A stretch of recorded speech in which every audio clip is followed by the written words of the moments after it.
was talking to all of us and emailing, and then she just disappeared. And I remember the night she did the show, her mother knew who I was. Her mother knew that she was on my show. She knew my name. She was actually sitting there. The mother knew she was doing the interview and was listening to her do the interview. Okay, so it's not like Alexyss K. Tylor, my show, and what I'm about is a stranger to her. I mean, besides, this girl is 17 years old now, so she's not legally a minor anymore. And besides, as I said, I didn't even know the girl existed. She found me. She contacted me and said, I really need to talk to you. Now, she lives in the house with her mother still. Although she has a mother there talking to her, yesterday, while I'm in the salon with Nick Nelson is my stylist, he's doing my hair, I get 2 texts back to back. It's this young girl texting me saying, I need to talk to you, and I need to do a follow-up show because some new events done occurred, and I want to tell you about them. I want to talk to you, and I want to get on your show and talk about it. So, see, I'm not pursuing children. I don't have to pursue anybody to ask them to ask me for advice or let me help them. People are fucking pursuing me. Young, old, gay, straight, black, and white. So I'm just bringing it up. Well, I'm sure y'all already know that if y'all didn't know me. Because me and her were talking earlier about planning the show for Saturday. And I said, well, can you come on today? She said, no, I got to leave the house at 3. And she was talking about, I was asking her how she felt about the father saying she was a liar and ignoring her. And I said, but you need to also look at your mother's role here, because you seem to be acting like your mother is like a saint or your guardian angel or something. Or she's like, it's not my mother's fault. It's not my mother's fault. My mother didn't do anything wrong. It's my father's fault because I was with him. And he let them molest me, and he didn't pay attention. He didn't protect me. I said, really? Your first protector is your mother. And then your second one is your father, because he shields the mother and the daughter. He's supposed to. But God creates life. See, I don't know if y'all take me seriously here, but I'm a mother. My son's almost 21 years old. I live this that I'm talking about. Okay. When my son was little, I've shared this plenty of times. I didn't have anything. I lived in a boarded-up building, Kings Ridge.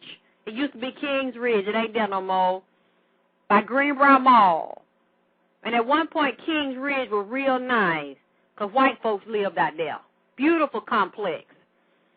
Soon as black folks started moving in, white folks moved out, they turned it into a HUD complex. So they had their own Section 8 through HUD. So I went in there on that program. I was 21 years old. I had my son. I needed a place to stay after I had my son.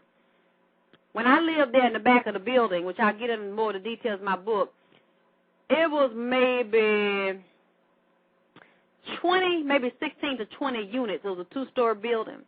Most of those units were boarded up when I moved in, and the crack addicts would pull the boards off at night and smoke crack. Some of them would get so fucking geeked out their motherfucking mind, they pass out, they fucking freebase, and they catch the unit on fire. Half the building fucking burnt up. But I still had my son with me, because the unit I was in, I made in the inside, it was nice and clean. I got burglar door put on the front. They didn't bother me. They didn't bother my child. I got broken in on a couple of times, but they make sure, you know, when junk is breaking in on you, they make sure your ass ain't home, because all they want electronics, money, and some shit they can fucking fence to get them some goddamn crack. But I never gave up. And people would always ask me for my son. Yeah, I had people wanting to adopt my child, so I keep your child for you. You know, you pay me a certain amount, or just let me have temporary guardianship until you get yourself together, because you poor and you live out here in this dump. You don't need to be out. I said, yeah, well, my child going to stay with me, because I know what happens. I know what happened to me, how I was molested and I was abused. And when I told somebody about it, my mother said it's your fault. So I'm not going to say nothing to your 2 cousins that did this to you. Yeah, it was a family molestation rape done to me, too. Yeah, that's how a lot of the shit go down. in your fucking family. So I always kept my child close, no matter how hard it got for me. He still didn't never go without warm house and warm water in the winter and cool ice water and shit to drink and eat in the damn summer, air conditioner. He would never abuse or abandon. We were not in no shelter or scraping for damn food. I did what I had to do the best I can to keep my child with me. And I always watched everybody that was around me, and I watched them son of a bitches while they was around my son, and I watched his response to them. See, I think y'all think this is some made-up shit I be damn talking about. But you can research me, see what I'm damn about. Because, see, I give you too many details in the story of my life to be fucking lying to you. Because it's too easy for you to fucking find out the shit if you really goddamn wanna. So, I think y'all think this is some damn play shit. And that I don't damn practice what I preach. Because you can just look at the few times, I'm going to have my son in my video tomorrow. You can look at him, and you can tell by the way he responds to me, this child been knowing me all of his damn life. I'm not a fucking stranger. You just don't look at him in the life coaching video. He grown, and he's taller than me, stronger than me. So he really don't have to do nothing. He's physically stronger than me. He's not mentally, emotionally, and spiritually stronger than me, but he could physically overpower me if he wanted to.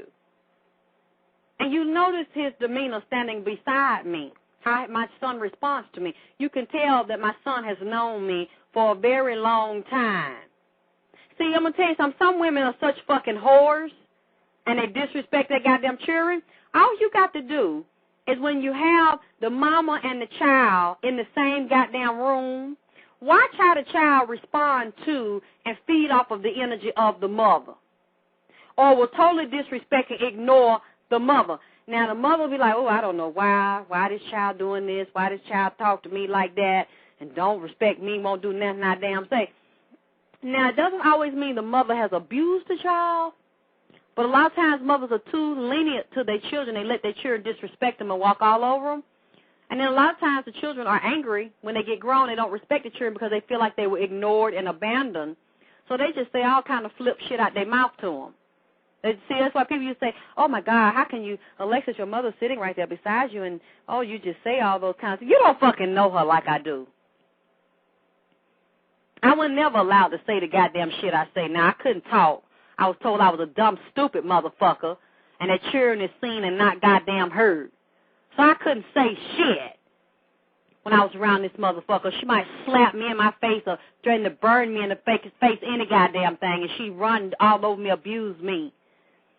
So now I'm grown. Ain't shit she can do about my damn mouth. I can say what I want to goddamn say because everything I'm saying is the goddamn truth about her motherfucking ass.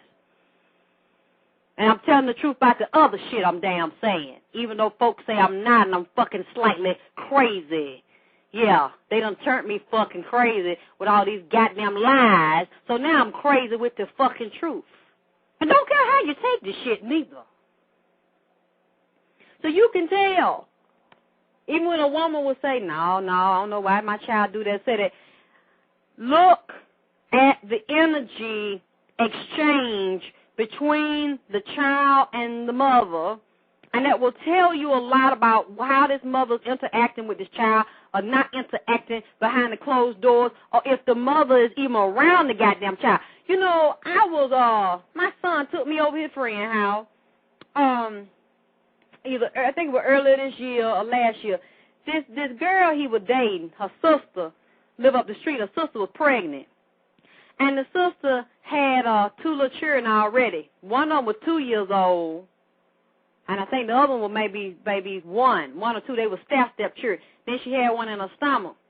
And the little girl, I think the one that was 2 years old, almost 3, she was dancing around. Her mama had put it on BET. And when she was dancing, she started popping and bending over, popping her pamper when the BET video came on. And the mama sitting there with one of them cheap, them off-brand bag of tater chip. The tater chip was crumbled, crunched all up in the bag, some little pieces of bits of chip in the bag. She went in there and got some damn white bread, some of the most deadliest bread you can eat, some of that white bread with a whole bunch of mayonnaise on it, with some damn lunch